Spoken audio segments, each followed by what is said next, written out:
My experience in this program honestly has been great. It's been great. I've absolutely loved my time here. I really enjoy being a student here. I feel like it's like a big old family. The ability to practice hands-on, the ability to really apply the skills with either simulated or real patients happens in the first semester. So we give opportunities right away. Hands-on learning was started right when we got here. Students get a lot of real-life examples of what they can expect to see out in practice and helps them be prepared, not just for entry-level practice, but to be, again, those change agents that contribute to the well-being of society and the profession. It may be that they're practicing with their peers, and it may be that they're practicing with their faculty, but then we try to put that into as much of a real context as possible and give them those actors and give them people they don't know. We also have a pro bono clinic where people are coming in from the community to receive therapy services where students are working alongside of our clinicians. Now that hands-on really comes in handy, especially once we start going into field works.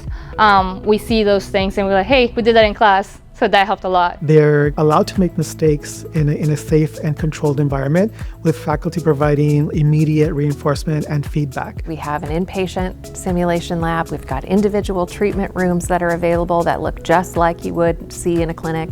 We have this ADL room that I'm sitting in, which stands for Activities of Daily Living. It's a mock apartment. The resources are so well constructed and consulted specifically for our students. I've loved all of my faculty. I like that our classes are rather small, so we get more of a one-on-one interaction with the professors. One of the wonderful things that we provide as a part of our curricular experience for students is faculty advisement in a very specific and intentional way. So you're assigned a faculty advisor when you come into the program, and that person is there to guide you throughout your entire experience. You meet with them multiple times in a term. You set personal professional goals. They monitor your progress throughout the curriculum. If I have a question, we're going to break it down and work together and use our experiences to answer that question and see how we can go a step further. Not everybody needs the same level of support or the same resources as support.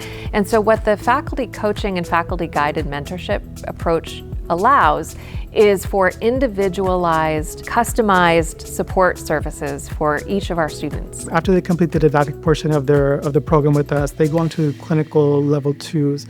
We have an amazing team that looks to align our students' interests with clinical placement sites across the U.S. The AFWC team is fantastic. They are a phone call away when you're out on field work. They're always checking in to make sure that you're okay, that you are, getting everything you need to out of field work. We believe it's the combination of resources that are available to students while they're on campus learning, the ability for our faculty to create and curate really valuable learning experiences from simulation all the way to pro bono patient care that allow our students to grow and thrive within the program to help them to become the practitioners we know they can be. I'm very grateful for my time and just reflecting on all the hard work, excited to take the next step and go into the next chapter.